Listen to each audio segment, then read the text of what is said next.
What would happen if China and India went to war?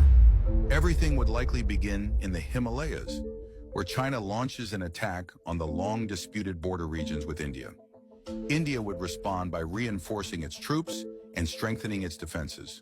However, China would also supply military weapons to Pakistan, opening up a new front against India from the west. Facing attacks from two directions at once, India could lose some territory to its enemies in the early stages of the conflict. But the situation would not end there. India would then deploy its forces to the Andaman Islands, aiming to block the Strait of Malacca. This move would shake China's economy, as the strait is a critical trade route. At the same time, the United States would intervene by sending aid to India in an effort to weaken China. Moreover, other countries would also side with India, increasing international pressure.